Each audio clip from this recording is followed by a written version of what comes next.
Afrique Info. Ce sera le dernier numéro de la semaine.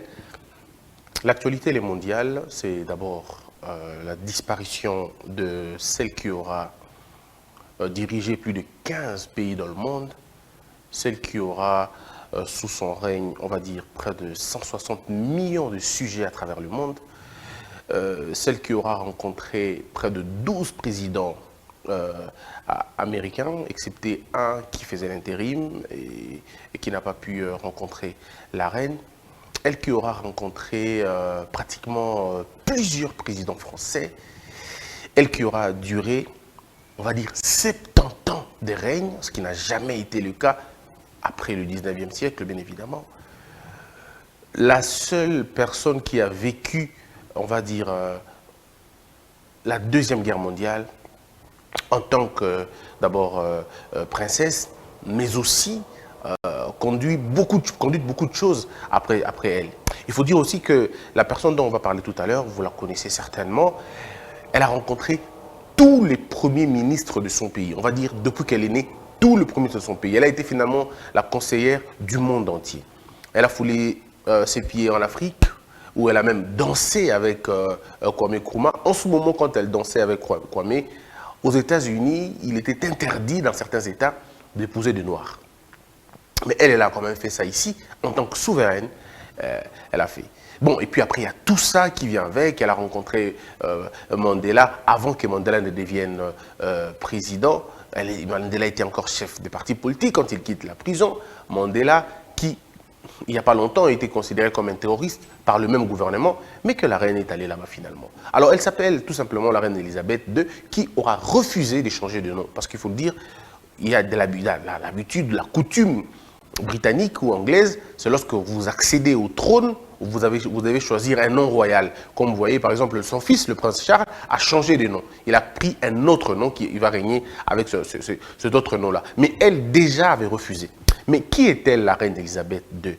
Pas envie de vous dire beaucoup, vous avez suivi certainement beaucoup de documentaires. Mais sa vie est parsemée de beaucoup d'histoires et je crois que c'est une leçon de vie. Messieurs et dames, cette dame n'allait même pas régner. Elle n'était pas appelée à régner puisque son père n'était pas le premier dans l'ordre de succession. Son père était le deuxième dans l'ordre de succession. Tout simplement parce que leur grand-père, le premier, celui-là, avait des enfants. Et le premier, l'aîné de la famille, qui est généralement le premier dans l'ordre familial, garçon liboso, alinga kia bala mwasi mususu. Mais moi, je suis a divorcé 2 fois. En ce moment-là, la tendance, c'est qu'il m'a cassé, permettre en côté. Et ça qui est choix, soit aux yeux royaume, soit au lingi moisinayo. Et lui avait refusé. Il a dit, je renonce au trône pour vivre mon mariage, vivre mon amour avec la personne que j'ai choisie. C'est en ce moment-là seulement, quand lui il abdique, que le père de la reine Elisabeth devient roi. Ça veut dire la première ordre de succession. Est-ce que vous imaginez un peu? Ça veut dire que quand elle est née, elle n'est pas née pour gouverner. Elle est née pour rester dans la lignée royale et pas pour gouverner.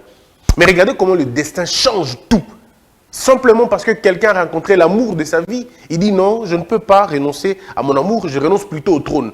Et quand lui, il renonce au trône, son frère qui était deuxième de la succession devient premier de la succession. Et quand lui, il devient premier de la succession, ça change tout. La reine Elisabeth devient héritière du trône.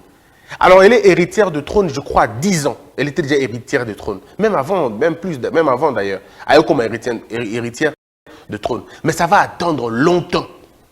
Ça va attendre jusqu'à ce qu'elle aura 26 ans. Mais pas seulement 26 ans. Elle est encore un autre coup de destin. Elle est partie en Afrique comme ambassadrice royale. Elle est allée en Afrique, comme en Afrique, papa n'a pas en Angleterre. Alors quand son père décède en Angleterre, elle rentre. Elle est partie comme ambassadrice, mais elle rentre comme souveraine. Et c'est quand on va l'introniser, depuis l'intronisa. Ça dit Moutatika règne à défaut et la reine. 70 ans de règne. Alors on a 70 ans de règne, à Moni, plus de 5 papes, on va dire. C'est-à-dire, Moni pape, elle a vécu tous les événements, même coronavirus, ses yeux étaient. Tous les événements du monde, elle a vécu ça, cette dame.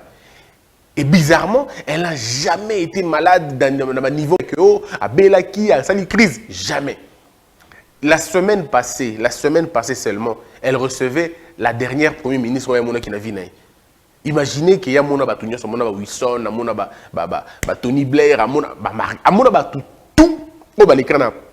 la puissance. Elle reconnaît même avoir appris beaucoup, et pas il y a Wilson, qui aussi était un modèle pour moi. Donc vous voyez que le destin commence à changer la vie des gens. Alors, elle était déjà la semaine passée, elle était en forme. Elle saluait même les gens, parce que la reine rencontre le Premier ministre au moins chaque mercredi ou une fois la semaine pour nos conseils et ainsi de suite. Alors, c'est elle qui dirige finalement, voilà, c'est un pouvoir symbolique. Jamaïque, on va dire Angleterre, Papouasie, Nouvelle-Guinée, Australie, il y en a beaucoup, Écosse, bref, pays Irlande, pays Belé, Oye, Azara, Nicolo. Alors, mais qu'est-ce qu'on retient de cette dame de peu de paroles? En 70 ans, elle aura seulement eu le temps de parler 5 ou 6 fois seulement. Ce n'est pas quelqu'un qui parlait trop. Elle a appris les mécaniques, c'était une mécanicienne et une chauffeur et ambulance. Elle a servi sous le drapeau, comme la coutume le veut. Mais il faut rappeler aussi que dans la vie, il y a des reine, il y a des rois, des problèmes toujours. En 92, c'est l'une des années où elle s'est pelée en côté, parce qu'elle-même, elle a dit qu'elle voulait oublier cette année-là. Pourquoi? Parce que cette année, Château Eziki, cette année, Banana et New York sont quasiment divorcés, et c'était assez compliqué. Bon, maintenant les indiscrétions. On raconte que la reine ne voulait pas que son fils ait son pouvoir. On dit que la reine voulait que son petit-fils, le prince William, y ait monté au pouvoir. Mais bon, après, vous savez, je crois que dans 2 jours, 3 jours, la théorie de complot, donc, la théorie, mais en tout cas, selon certaines indiscrétions, la reine aurait souhaité que ce soit son petit-fils. Mais ce qu'il y a aussi à dire aux gens, c'est que vous avez vu, par exemple, le prince Charles, le fils de la reine.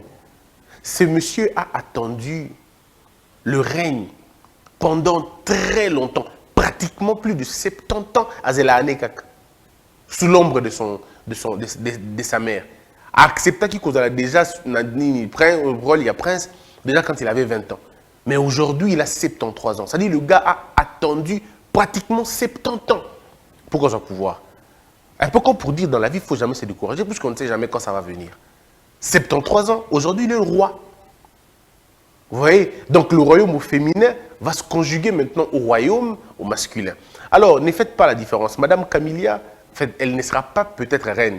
Elle sera, comme le souhaitait la reine Elisabeth, princesse consort. C'est ce qu'on appelle la princesse consort. Donc, certainement, elle n'aura pas la qualité des reines, mais elle aura la qualité plutôt d'une princesse consort. Et n'oubliez pas que le prince William est attendu pour être prince. Ça veut dire que ceux qui le lot, Prince Charles, Likame Komelier, et Ebani Nango déjà. Et l'avantage avec l'Angleterre, comme des pays civilisés, ils ont tout préparé déjà. Nengen sur le président Koufi, Torren à Koufi, Toro à Koufi, modèle Lin Bassara Obsek Naï. Tout est prévu depuis en avance. Et même la reine elle-même le savait. Souvenez-vous de sa visite en Irlande l'autre fois, quand elle est allée rencontrer le Premier ministre irlandais. Aïbchabi, voilà, je suis toujours en vie. Il est toujours en vie et il était toujours en vie en ce moment-là. Elle était très forte. Voilà un peu ce que je voulais dire aujourd'hui pour le bateau Balandaki, Balandarabiso, Balinga, Kolanda Biso. Je voudrais tout simplement vous dire que voilà, la reine est partie. Ben, la reine avait reçu Mobutu. Parmi les présidents africains, celui qui avait été reçu dans Buckingham Palace, c'est Mobutu. Mobutu a c'est possible, mais en tout cas, Mobutu avait été reçu en pompe et vous avez vu comment c'était. Donc on avait vraiment une très bonne position en ce moment-là. Mais maintenant, la grande question, c'est que la suite, c'est quoi? Qu'est-ce que nous pensons de l'arrivée, il y a prochain roi? La RDC en tant que pays, tisser la relation Nengenini. Puisqu'il faut savoir que le programme, il y a immigré vers le Rwanda et Zanan toujours. C'est vrai que ça a coûté la vie politique de Johnson, mais maintenant, celle qui vient d'entrer, comment ça va se passer? Quelle est la politique que nous devons réserver? Il faut que ça soit Nengenini. Et il faut nous aussi c'est très important. Il faut vraiment rentrer en contact avec ces gens pour savoir qu'est-ce qu'ils ont et qu'est-ce qu'ils gardent pour nous. Alors ça nous revient à nous de voir quel est le rôle que nous allons jouer dans le futur. Il faut rappeler aussi que la reine Elisabeth aura battu le record de longévité au pouvoir, en fait, en tant que personne âgée à la pouvoir, à 96 ans.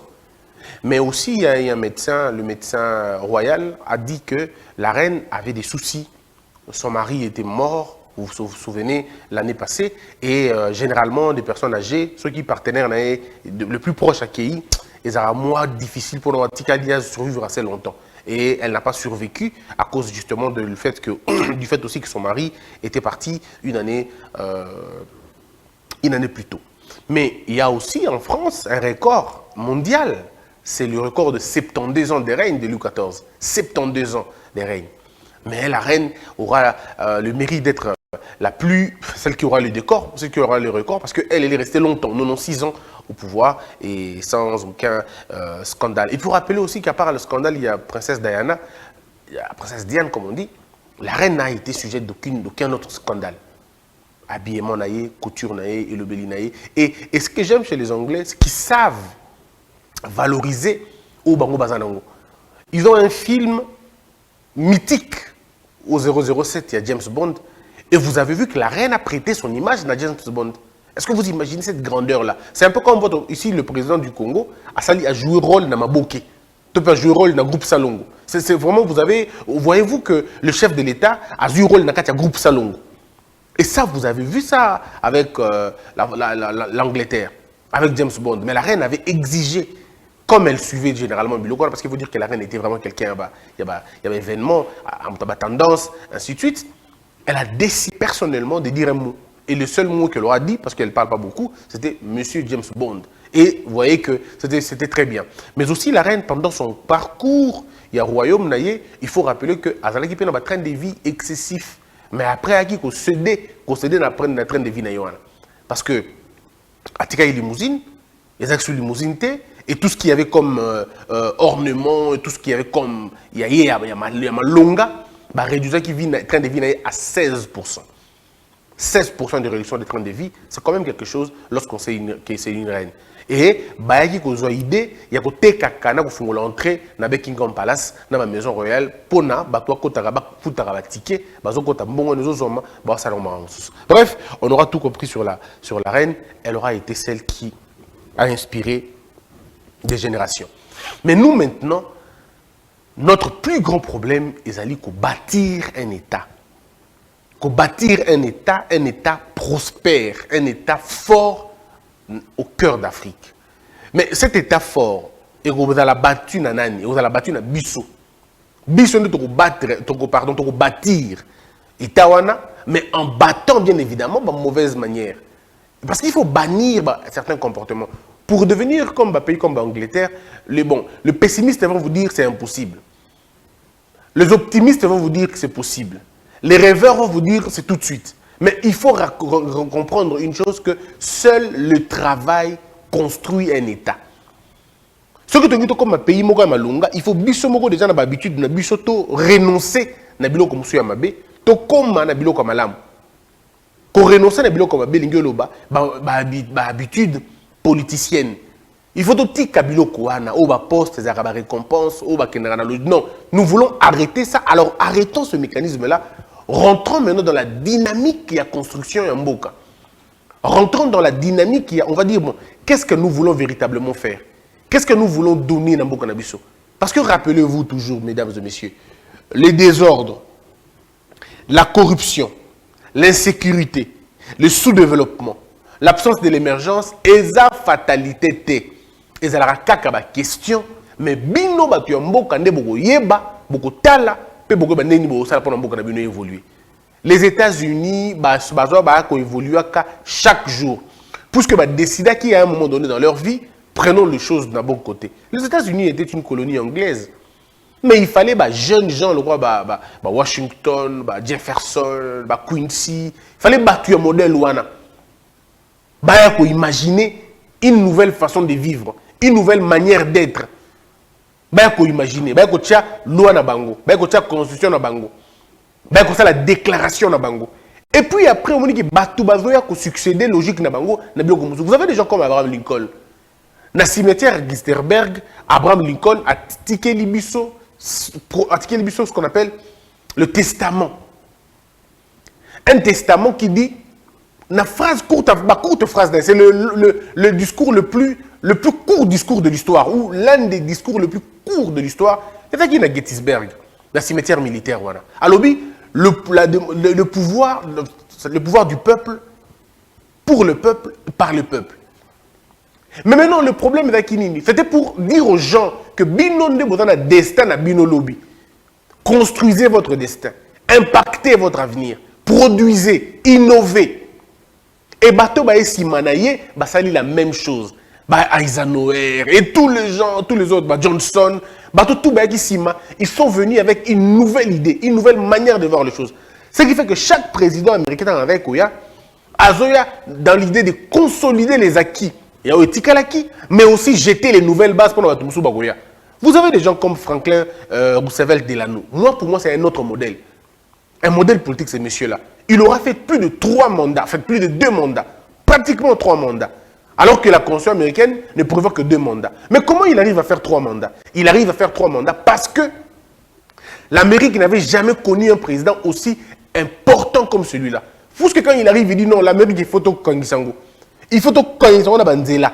Il faut construire des routes. Il faut jeter de nouvelles bases. Il amène une politique que les Américains connaissent, ce qu'on appelle les New Deal. Nouvelle approche. Mais quelle pertinence de projet, quelle pertinence des idées. Il faut rappeler ici, toujours dans l'histoire, avant qu'il ne devienne le 32e président américain, Franklin Delano Roosevelt était encore politicien, on va dire. Mais pendant que Mukolo Standard Oils, Rockefeller, battait le plein avec son entreprise de pétrole, mais il avait toute l'entreprise américaine na poche naïe. L'histoire raconte que ce monsieur a mis mal à l'aise tout le monde. Il avait toute la classe politique na poche naïe. C'était l'un des milliardaires. On l'appelle l'un des bâtisseurs d'Amérique. Avant que Thomas Edison ait battre le record et courant, il a qui donne le pétrole. C'était d'abord le pétrole. Et ce gars faisait tout comme il voulait. C'était un peu comme la racaille aujourd'hui. Mais qu'est-ce que lui il dit, Delano?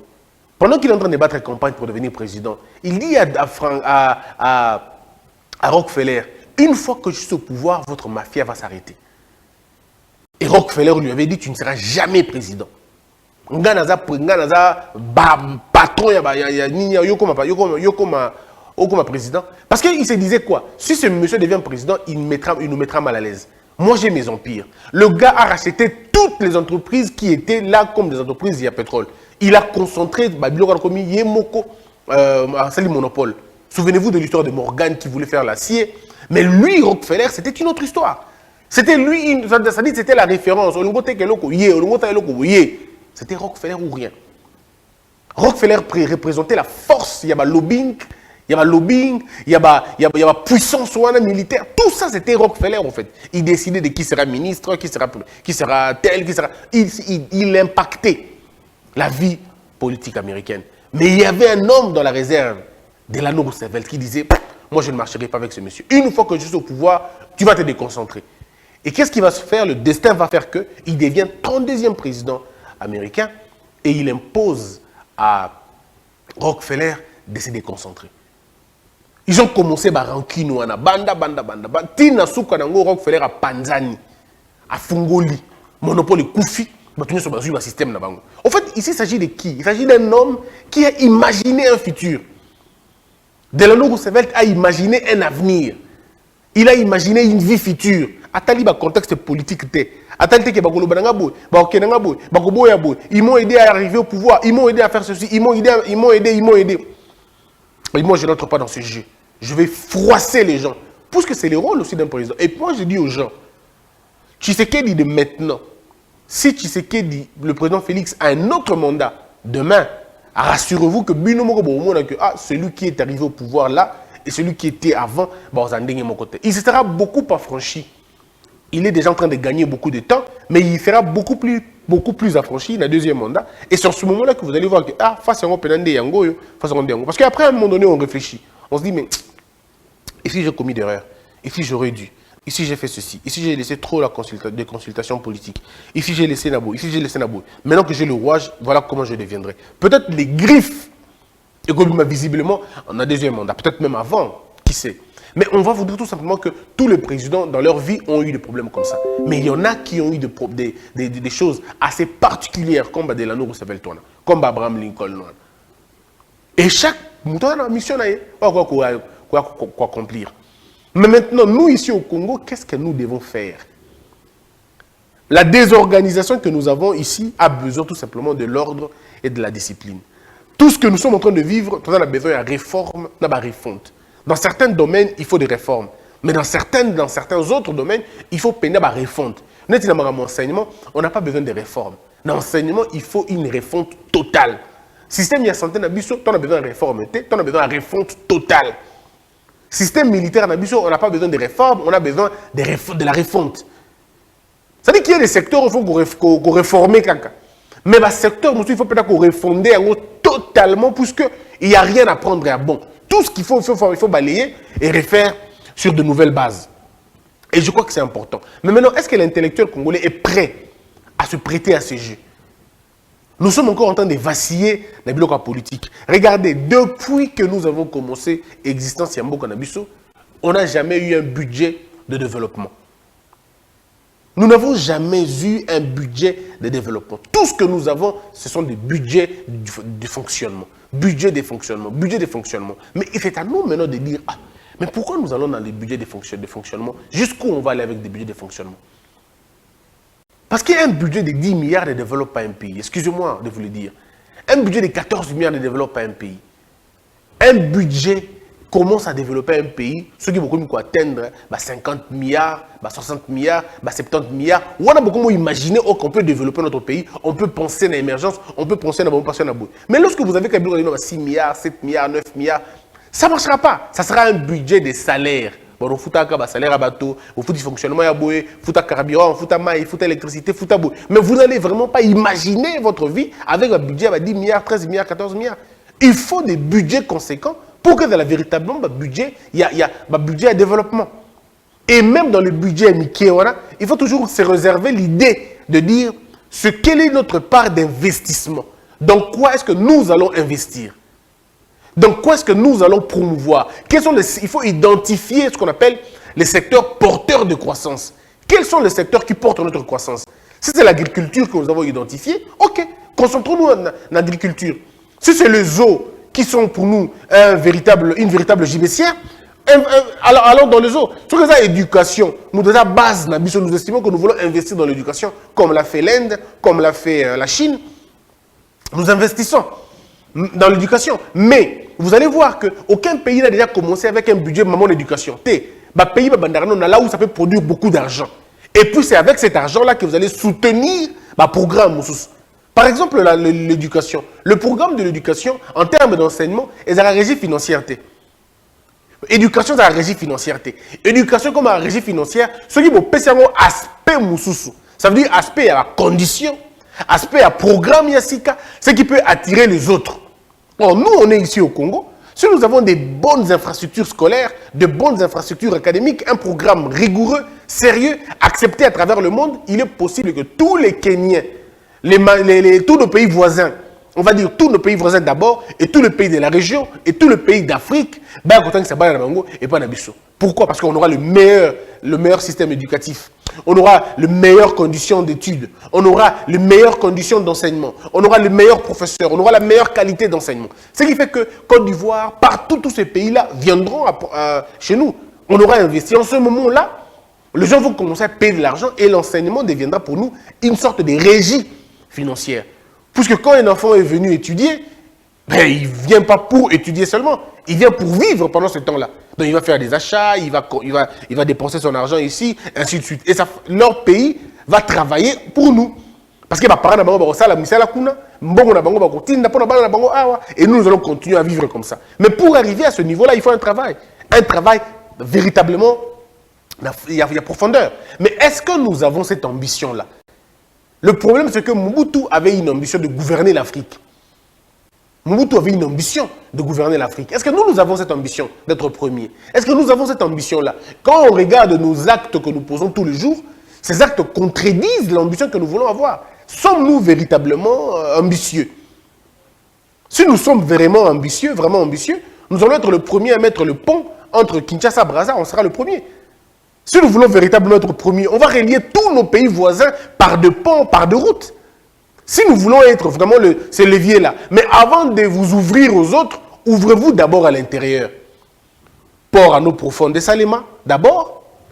Grand projet et industrialisation et Salema d'abord. Bobenga entreprise minière et Ananou Awa d'abord. Et résoudre le problème du chômage d'Abinou ici à l'intérieur. Et puis à un moment donné, 5 ans, 6 ans, 7 ans plus tard, vous ouvrez maintenant les frontières. On aura résolu beaucoup de problèmes. Ça veut dire qu'il faut penser à des politiques correctes.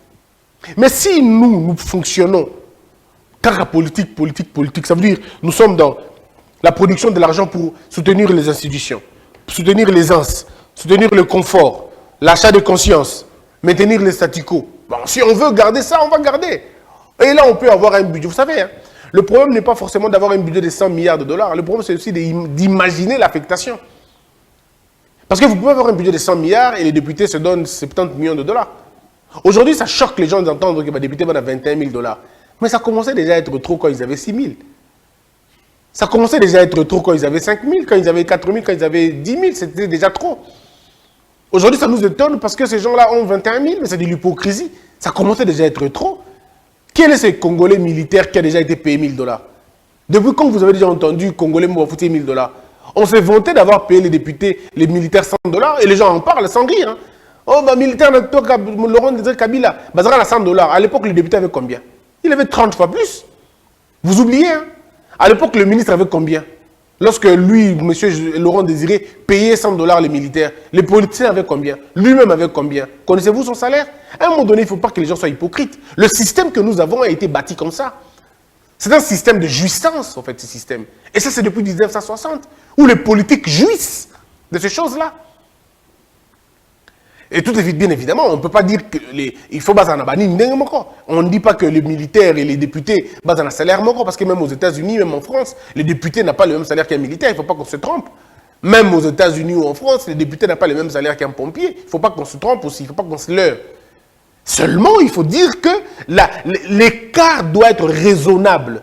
Il ne faudrait pas que le zin, comme le disait Thomas Sankara, il ne faut pas que le zin prennent du champagne lorsque les autres manquent de l'eau potable. Thomas Sankara dit, vaut mieux de l'eau potable pour tout le monde que le champagne pour certains.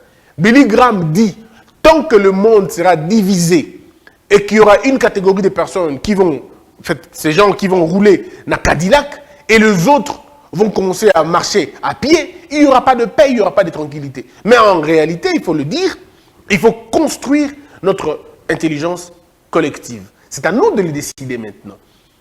Il faut imaginer l'affectation. On ne peut pas vivre dans un pays où Matiti et Beléboué, Bazamba et Beléboué, et tout le modèle. Il faut un programme de la réappropriation des terres, de la révalorisation de nos espaces. Comment beaucoup imaginer que RDC, Congo, Mboka, tout ça pays à transit, l'espace que nous jouons déjà est un espace de transit. Espace où nous devons jouer, et un espace à transit. Combien d'avions et les carabins sont au Rwanda, et de Burundi, et de Ouganda, mais les carabins sont à Likolobo. Faisons un effort que nous soyons un pays de transit. Ayons des bonnes infrastructures, aéroportuaires. Imaginons le devenir, imaginons le futur. Et c'est très important pour nous. Makamboude est belé à Koloba, mais c'est à nous de décider sur comment te remettre en lobby. Moi, je rêve d'un pays fort, je rêve d'un pays grand, je rêve d'un pays prospère. Mais ce pays grand et ce pays prospère ne peut reposer que dans le grand cerveau et dans le cœur noble. Bato atombolora mboka, les arabato ba na mutema noble, na bato ba na cerveau ekemba. Il faut avoir un cœur noble et un cerveau bien fait. Et lorsque l'État va être entre les mains de ces gens-là, le Congo va se développer. Mais tant qu'on est encore dans le c'est vraiment compliqué, vraiment compliqué. moins compliqué. Parce qu'il y a dans la balabala, dans la Kinshasa, je ne vois pas qu'est-ce qui peut causer le désordre qu'il y a dans la circulation. Je me pose la question, pourquoi les gens ne respectent pas le code de la route? Mais la réponse est simple, parce que personne ne respecte les textes. On vit dans un monde, dans un pays où les gens n'ont pas la culture des textes. Et comme on n'a pas de culture des textes, il n'y a personne pour nous ramener sur la voie. Même les policiers eux-mêmes violent le code de la route. Les autorités elles-mêmes violent le code de la route. Je ne comprends rien. Une fois, je suis sur le boulevard, il y a un ministre, je ne citerai pas son nom. Le monsieur, parce qu'il est ministre, il se paye le luxe de violer le code de la route. Et il y a un de ces policiers qui visiblement me fait signe, est-ce que toi tu es sérieux? Oh yo, monsieur, on ça de l'autre côté. Pourquoi? Je suis là, à Télémiouane. Le monsieur vient, j'étais seul dans le véhicule. À Télémiouane, monsieur, monsieur, on a bougé. Bino, Kolomboka, tout à l'écart. Mais nga, nazaka, aou. Et visiblement, son ministre n'était même pas inquiété, ça ne le gênait même pas. Parce que moi, je les ai bloqués la route. Nga la télémine nzela, nga la bande normale. Mais bango besoin d'un sens unique. Bango est gêné puis bango temi. Excusez-moi, mi kolo bango tout. Non, il y a moins de 40 ans, bango tout mi kolo ni mais alors comment on fait pour grandir bêtement comme ça? Comment tu as plus de 40 ans mais tu te comportes comme un petit garçon de 12 ans? Ça va pas. Et c'est une excellence entre guillemets. Problème de excellence n'est. Quand déjà tu ne sais pas respecter le code de la route, en quoi est-ce que tu es excellence? Oh, il y a la priorité. Quelle priorité? Si tu as des priorités, réveille-toi le matin. Dans le conseil des ministres, bats-toi pour soutenir que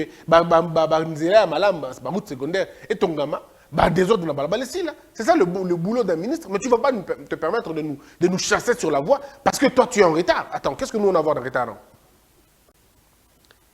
Et le monsieur là a compris qu'il ne pouvait pas. Il pouvait pas. Et comme les Congolais parfois bangaka. Et quand j'étais là, les autres sont en train de partir. Et Inda me dit non, papa, non. C'est cette attitude-là qui a fait que ça m'a bien. Moi, je restais là. Et je suis resté là. Jusqu'à ce que la voix s'est dégagée. Le président lui-même respecte le code de la route. Je n'ai jamais vu violer le code. Mais est-ce que Yogo a violé le code de la route pour les années? Voyez-vous? Alors, c'est déjà les véhicules de police. Bangongo va violer le code de la route. Bon, maintenant, ils vont respecter le code de la route. Non, moi je crois que nous devons cultiver l'esprit et savoir à qui nous donnons des responsabilités dans le cannabis. Bato bino pesi responsabilité à la police, est-ce que ba yebi makambwango? Bato bino pesi bongo gestion à route, est-ce que ba yebi makambwango? Roulage à télémina balabala wana, est-ce que yebi musala zo sala wana? Muto bino boche na fonction publique, est-ce que yebi musala na ye? Muto bino boche par exemple na SNEL, yebi musala na ye? Est-ce que muto agent bino boche na régie des eaux, est-ce que yebi makambo sala? Parce qu'après, les gens se retrouvent là où il ne fallait pas qu'ils se retrouvent et ils créent des désordres. Et donc, quand tu as régi des autres côtés dans ma SNEL, dans la cabine à courant, comme il y a un il y a un maï, comme il y a un outil qui est donc, on comprend qu'il y a un billing. Donc, voilà un peu, mesdames, mesdemoiselles et messieurs, c'était pour moi un moyen de partager avec vous. Toujours pas dans l'idée de tirer sur qui que ce soit, mais dans l'idée de partager. On va se retrouver, si Dieu nous garde et que Dieu donne la longue vie comme il a donné à la reine Elisabeth. Si Dieu nous garde, on sera encore avec vous ce lundi pour d'autres nouvelles. Portez-vous bien. Mais avant de vous quitter, je profite pour souhaiter un joyeux et pétillant anniversaire à un ami, Kantabilinga Edi Obama, qui lui fête aujourd'hui ces nombreuses années. Mon ami, que Dieu te garde, que Dieu t'épargne de la crise de cet âge-là. Parce que cet âge-là est dans la crise. Bien et au gagner en gros. Que la peur quitte ton esprit et que Dieu bénisse la RDC. Debout Congolais, unis par le sang, unis dans le